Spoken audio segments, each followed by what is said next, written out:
don't nobody move, ladies and gentlemen, because I've got a really fun and interesting and musical and talented guest here in the neighborhood tonight with me. His name is Tony Powers, and those of you who know him, well, you might know his face from a bunch of small roles and cameos in various films that he's done over the past few years.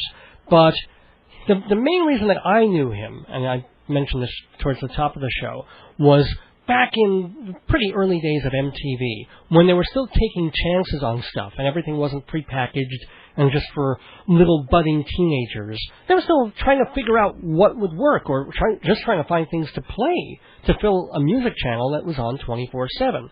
And so they took a chance on a weird, funny, creepy, very bouncy, jazzy video film by a guy named Tony Powers, where he did 3 different songs in kind of this almost video noir piece of his. That's actually an award-winning piece.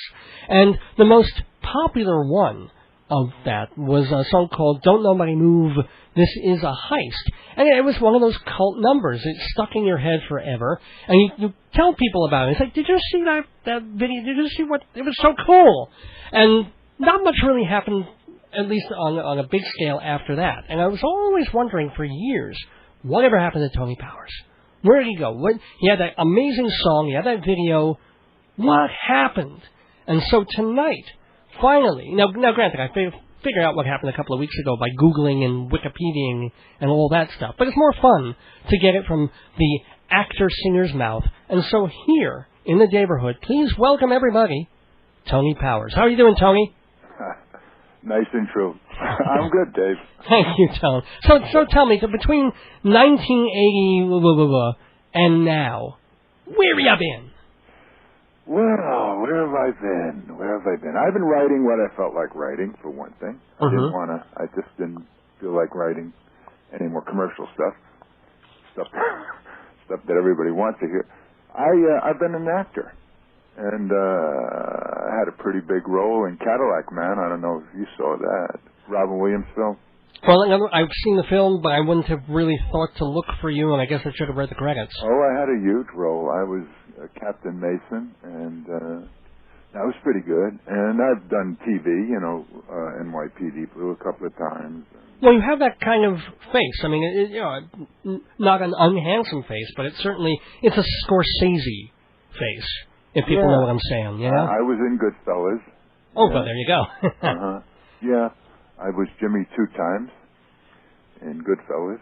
Now, did you resent being cast that way, or did you say, hey, this is Hollywood, that's how they're going to cast me? Oh, not at all. I mean, you're an actor, you want to work. Right. And in fact, the bad guys are more fun to play. So what was your favorite part that you have played? Was it in Cadillac Man, or was it Jimmy? In Cadillac Man, yeah. Okay. Yeah, that was a fun shoot, and it was a big role, and I had a great time doing it, and it was fun to work with Robin Williams, who kept everybody entertained. Is it true what I've heard about Robin Williams and the fact that when the camera stopped rolling, he can't shut it off? Oh, he's spectacularly funny at all times. Yeah, even when he's on... Stop. Yeah. He has a great mind. His mind is so brilliant, and he doesn't have a censor. He just lets it out. And there's no moment when you just say, Robin, it's okay. It's just me. We're just actors. We're having lunch. You don't have to be... He can't not be funny. That's why I've heard. Well, look, I've also hung out with Robin in the 80s. We used to hang out at a place called the Cafe Central. And he has a serious side, and he has his moments, but... I mean, let's face it. He is. His mind perceives how comical the human condition is. You know what I mean? Oh well. So at all times, something is funny going on. If you are an observer of the human condition, it's kind of funny, in a way. The condition we're in. Now, since you're I kind of forced you to name drop there a little bit, but I'm also wondering, here you were in the early part of your career, your musical career, when you started getting that video together, and I'm assuming nobody had really heard of you very much, and yet you're putting this together, and anybody who's seen the video that you did way back when will notice that Treat Williams is in it, Marcia Strassman is in it. Peter Riegert has one of the funniest things I have ever seen in my life. The timing of the Frankfurter. Yeah. I mean, I have seen that now that it's been on YouTube, and I've watched it about a dozen times. Yeah. Every single time when Riegert, you know, I don't know, he doesn't drop the Frankfurter. It just sort of flies out of his hand. Yeah. Never have I seen timing like. I mean, I've seen Peter Riegert on Broadway, and he was never as funny as he was in that video. Yeah. No, he cracked me up, too, the first time we did the first take. Yeah. I cracked up, and we had to do it again. And whose idea was... For all the people who don't know what we're talking about, they should go online and just take a look at Don't Nobody Move, This Is a Heist. It's called... They can Google it, and they'll see the various... interpretations of it that other people have put on also, but they should play the one with the A in front of it. Yeah. That's mine. And that is the original, and that's the one. But how did you know all these, either they were stars by then or were going to be pretty soon? Well, I mentioned the Cafe Central before where I met Robin. All these actors, we hung out in this bar, this restaurant, and that's where we all met.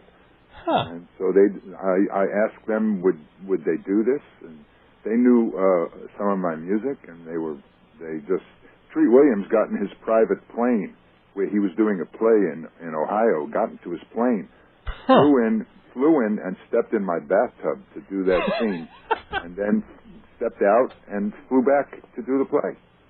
And John Goodman was in two of the films on that album. Oh, that's right. You know, if you look at Heist, you're not even going to recognize. If you have to look for him and realize he's the guy sitting at the table in a floral shirt. He's a lean and mean John Goodman. Yeah. Yeah, and he was also in Midnight Trampoline, which is now up on YouTube as well. Oh, finally, good. Yeah, good. Yeah, and Odyssey is too. And then one of my fans did a mashup of all the videos to a song that I recorded called Fire and Ice. And that's there too. So it's really great. It's so nice to know that people know your stuff.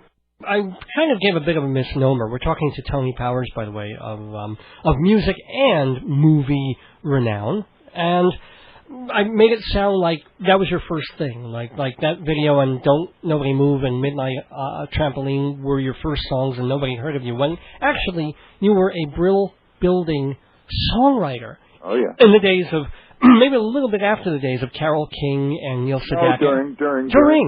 A little before and during. Oh, yeah, I worked with Don Kirshner when she was up at Screen Gems, Columbia Music, Alden Music, yeah. So what was it like right down the hall? Punching a clock, like going to work every day, yeah, and knowing that your job, instead of making widgets or preparing legal briefs, was, okay, there's a piano, there's maybe a co-writer, and a tape recorder. Yeah. Boom. What was that like? Let's write a hit song. Well, you know, I started when I was really young. I was about 20 years old, and I met a lady named Beverly Ross on Broadway, and we went to her apartment on West 45th Street, and about a half hour later, we wrote a hit song called Remember Then, which a group called the Earls did. And I remember walking through Central Park and hearing my song on the radio. And that was the first time I'd ever heard a song of mine played on the radio. I'm a kid, I'm 20 years old, and I went, holy cannoli, that's my song. And what was it like? Okay, you'd go to the office, like you say. Yeah. And at that time, I got a contract after that with Lieber and Stoller. I don't know if you know they are. Yeah. Jerry Lieber and Mike Stoller. They recorded the Coasters, the Drifters, and they did some of the greatest Stand By Me, some of the greatest things ever. Right. There was a Broadway show dedicated to their music as well. Yes. I'm blanking on... Joe's Cafe. Thank you, yes. Yeah. And so you'd go to the office, and you'd sit down, and you'd look at this pad, and somebody would start playing the little thing on the piano, and you'd go something, and back and forth, and that's what it was like. And you know, you'd write 5. For every 10 you'd write, maybe one of them was decent enough to go and make a demo. And how many songs were you expected to put out, like, in a week to finish of any quality? At least 1 or 2. Oh. At least. But sometimes you'd write 3 and 4, you know, and or 5. And again, maybe one of them was good enough to go in the office and play for Don Kirshner or Mike and Jerry or Aaron Schroeder, and they'd say, well, that's good, I'm going to shell out my money and let you make the demo, you see. Oh, I see. Right, because we didn't have any money. We were kids. We were working for a company that would give us X amount of dollars each week up front. And then so you had to go in that office with a song that you liked and play it for them, and, they had to look at you and say, well, I like that. Okay, go and make the demo. So if you were there for a few weeks and you just kept putting out duds, they'd fire you because it wouldn't be... Oh, probably. Right. Well, your contract would be up in a year, and they'd let you go. Huh. But if you came up with a real hit every now and again, they were happy to have you, and they would hear what you were plugging. They sure did.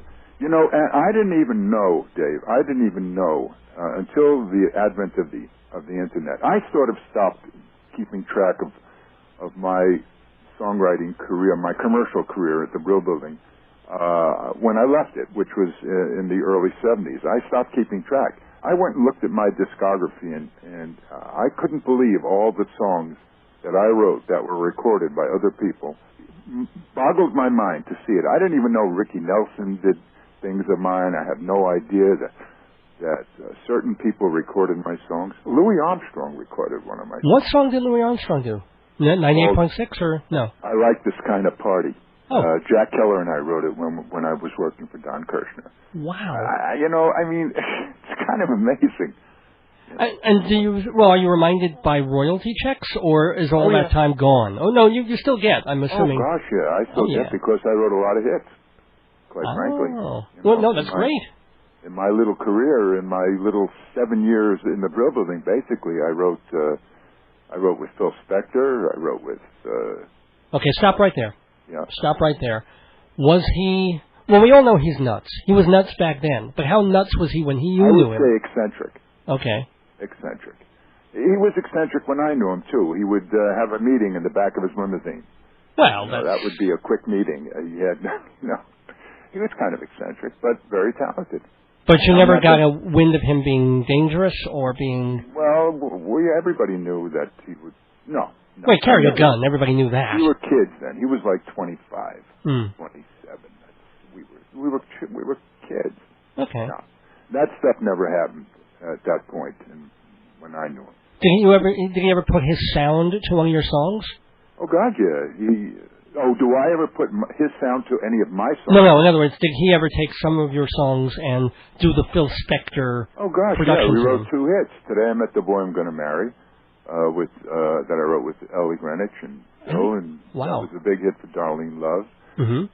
Why Do Lovers Break Each Other's Hearts was top 40 for Bobby Sox and the Blue Jeans. Wow. Yeah. And we had another thing called My Heart Beat a Little Faster, which wasn't a hit, but recorded. Yeah. And did you know Tina Turner in those years as well? I didn't know Tina Turner, no. Okay. I didn't know I can. Okay. Now, you have, on the personal side, since you've been able, through royalties of your hits and through the folks that you know and from the acting, I guess you've carved out a career where you have you had to have a day job, or have you been able to do the Tony Powers thing for the past few decades, no problem? No problem.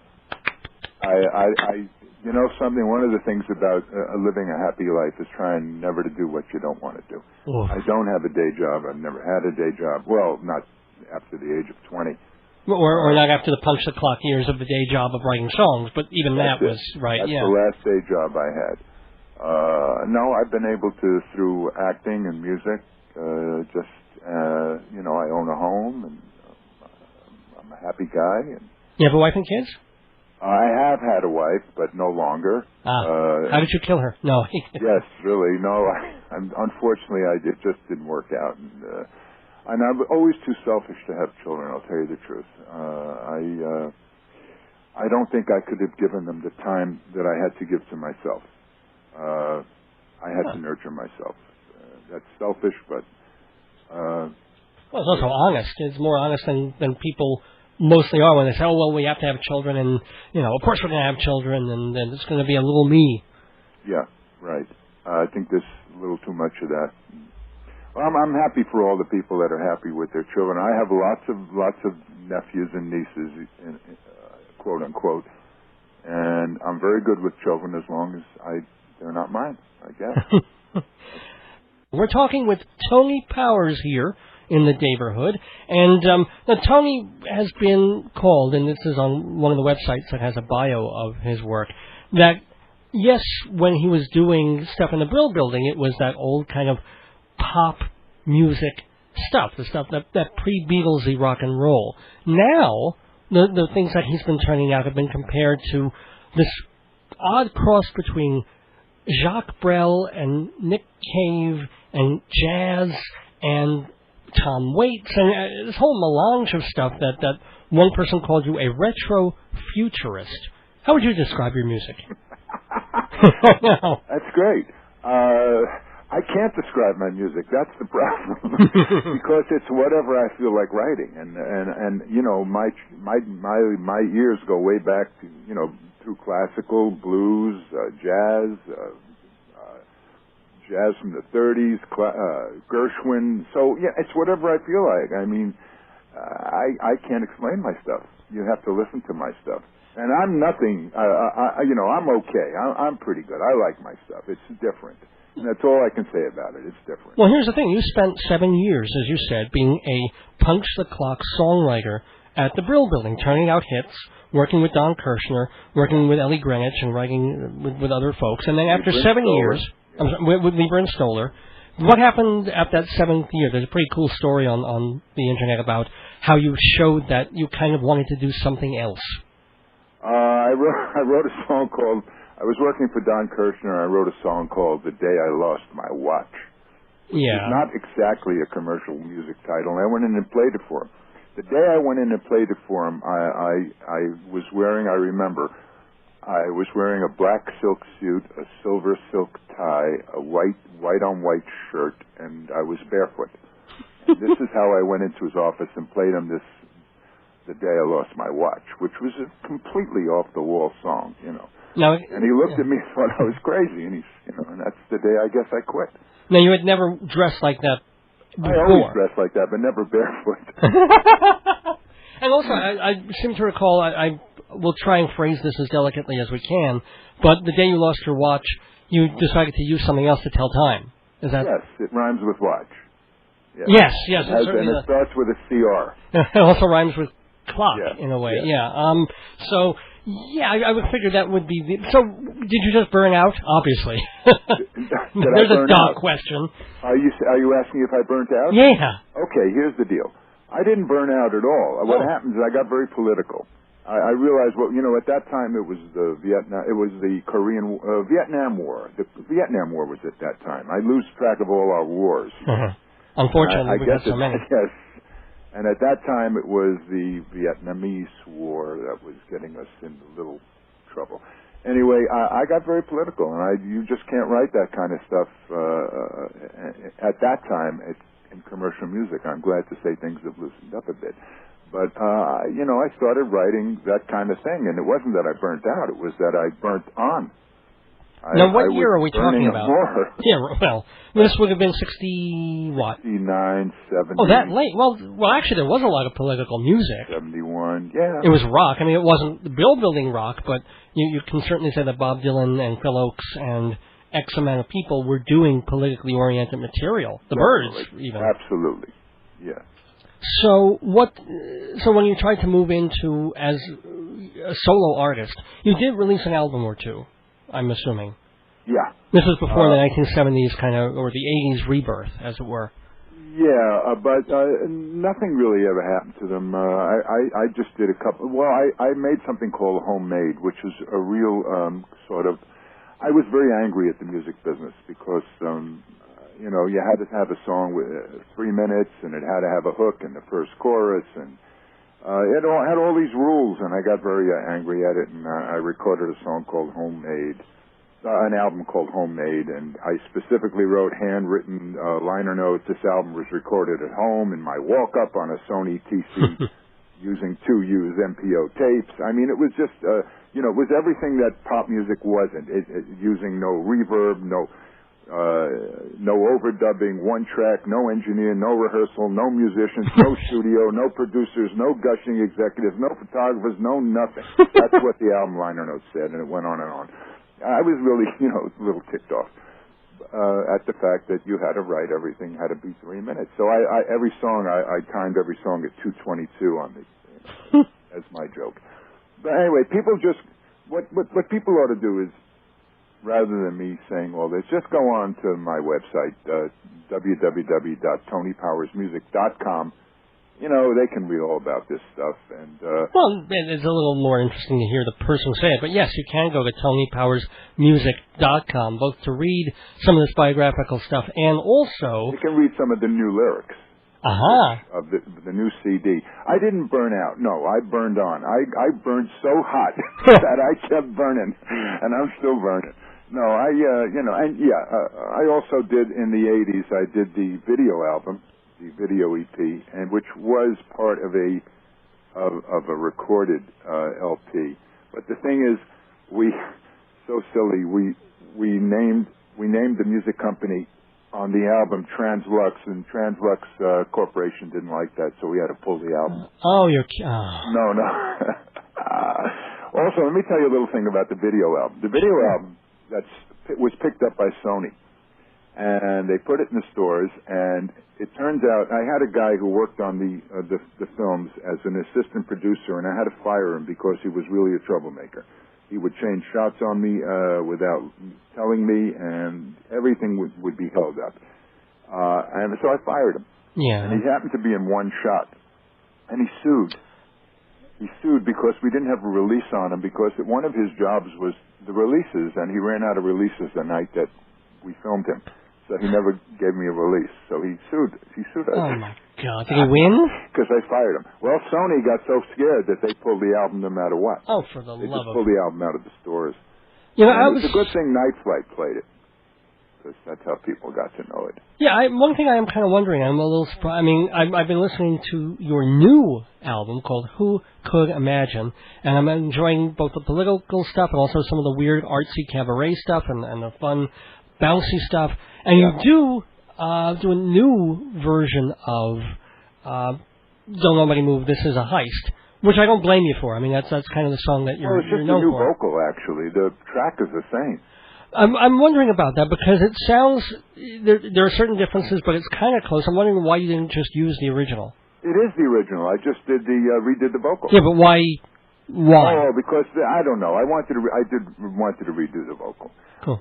You're welcome to play any one of them. I just wanted to redo the vocals.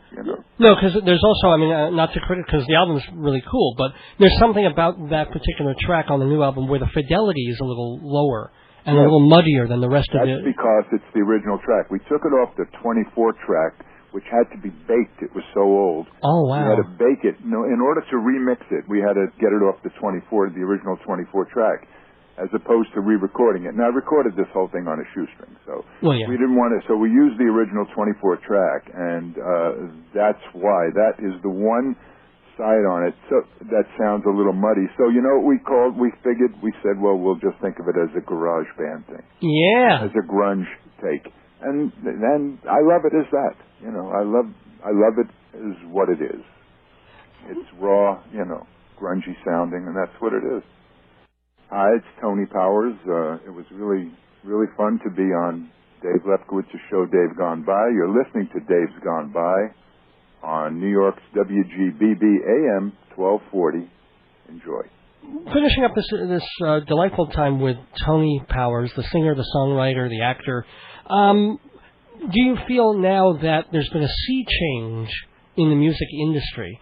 Have the chickens come home to roost? Is it kind of like now that the major labels are floundering and they don't know what to do and they're losing all sorts of money and they're firing everybody?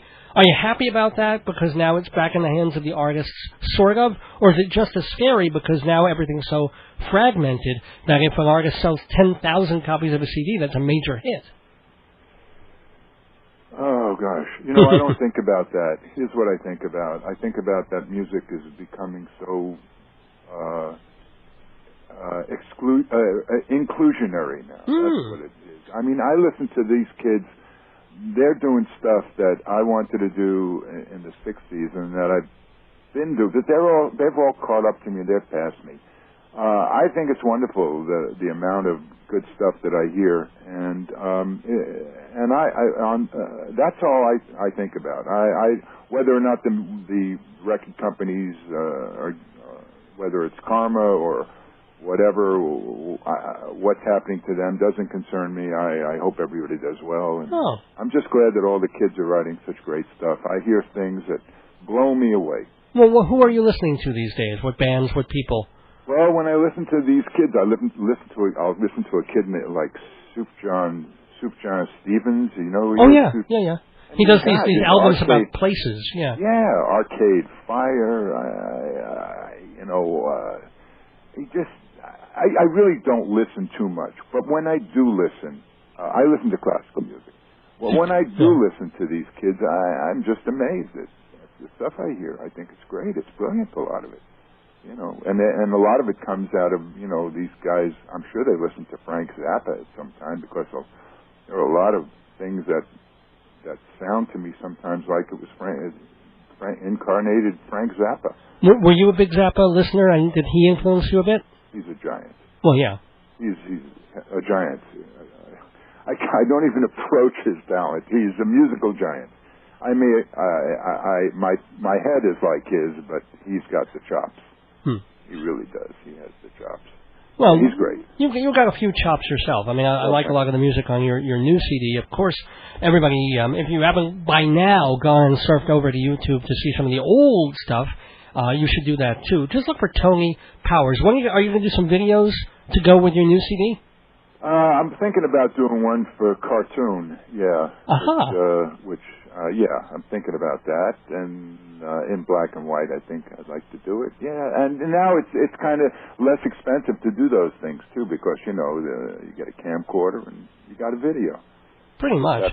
You just have to sit down beforehand and really, really plan out exactly what you're going to do. That's how we made the films that I made, which I made them on a shoestring, and yet they look like theatrical pieces because we planned them out so good beforehand. That's what we did with this CD, too. We planned it out really well beforehand.